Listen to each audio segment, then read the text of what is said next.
Le tirage au sort de l'Europa League vient d'avoir lieu. On va le regarder ensemble. On va rapidement passer sur les groupes de Nice et de Lille. Et puis bien sûr, on va s'attarder un petit peu plus sur l'Olympique Lyonnais, bien évidemment, pour voir quelles équipes on va devoir aller affronter dans cette Europa League qui, je pense, est largement abordable pour à peu près toutes les équipes, notamment les équipes françaises. Parce que quand on regarde le tableau global, ça fait pas vraiment rêver, globalement, que des anciens clubs qui, malheureusement, maintenant ne sont plus très forts, ou des clubs un peu obscurs. Donc, il y a moyen, encore plus maintenant, pour les clubs français d'aller essayer de tenter de la remporter, et notamment pour l'Olympique Lyonnais, même si au 29 août, on ne sait toujours pas qui sera le numéro 9 de l'Olympique Lyonnais, ou même si Fofana va rester à 100%. Donc, on verra bien sûr à la fin du mercato, mais quand bien même, on a une petite carte à aller jouer. Avant qu'on aille regarder tout ça ensemble, je compte sur toi, le pouce bleu, l'abonnement qui fait extrêmement plaisir, surtout au lancement d'une nouvelle chaîne.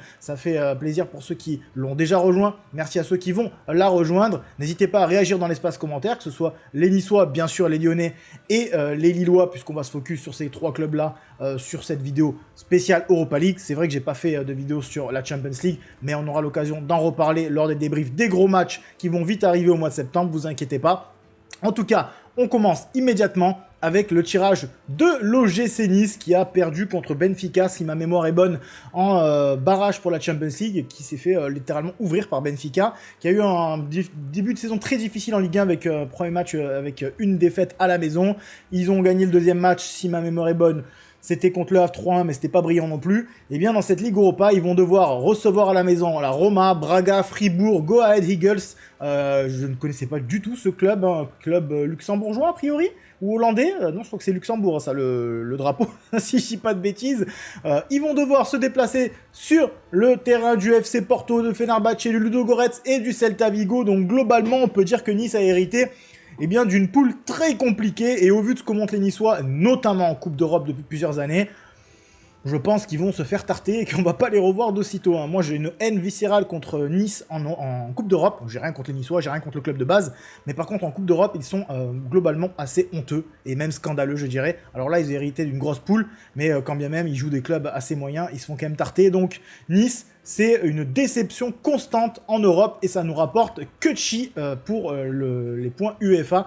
J'espère me tromper, j'espère que les Niçois vont faire honneur au club français et à leur club et à leurs supporters dans cette Europa League, mais j'ai bien peur que ça ne soit pas le cas, que ça va être exactement ce qu'il se passe tout le temps avec Nice en Coupe d'Europe, c'est-à-dire se faire tarter par à peu près tout le monde.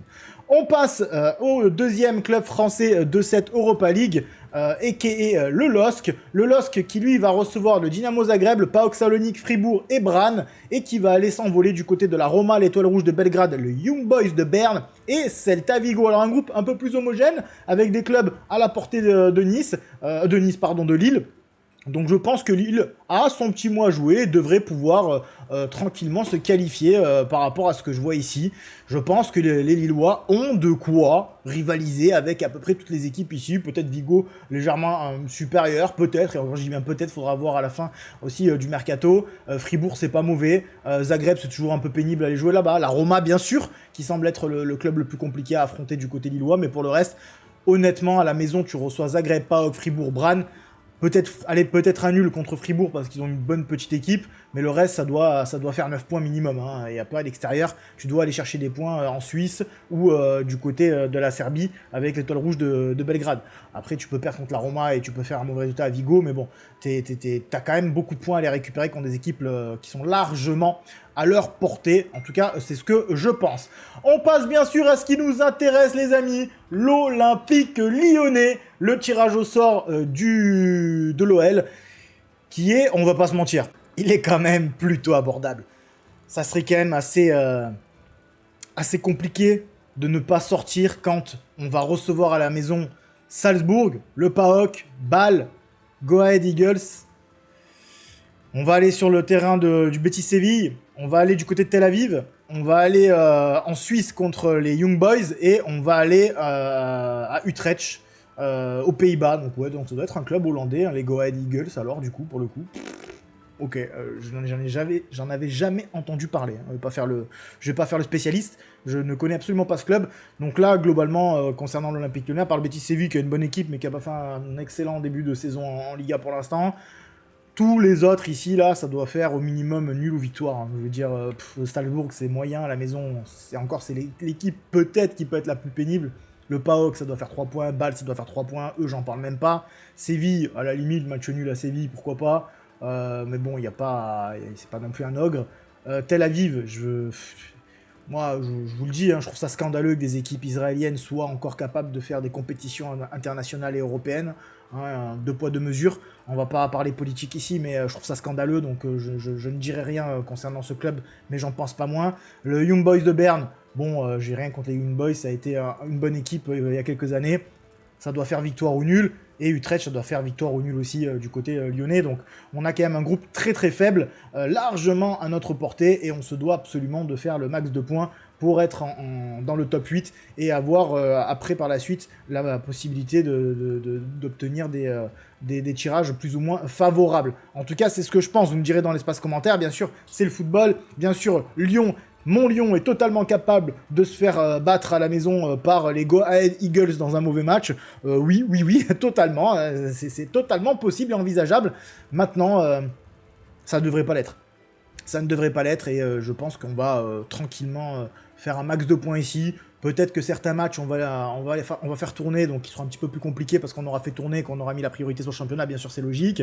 Donc pour potentiellement des points perdus lors de ces matchs-là où on va faire tourner parce qu'on aura déjà gagné quelques points à droite et à gauche. Ça, c'est fort possible, bien sûr, et c'est logique si on a de la marge.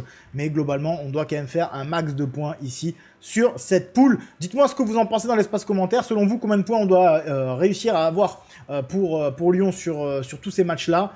Honnêtement, moi, je viens de faire le tour. Hein, vous avez vu un petit peu mon avis. Mais bon, déjà, pour moi, s'il y a une défaite là-dedans... Allez, à Séville, je te dis, c'est pas déconnant. Tu perds à Séville, c'est une bonne équipe. Tu peux perdre à Séville. Le reste, honnêtement, je vois pas où on va perdre.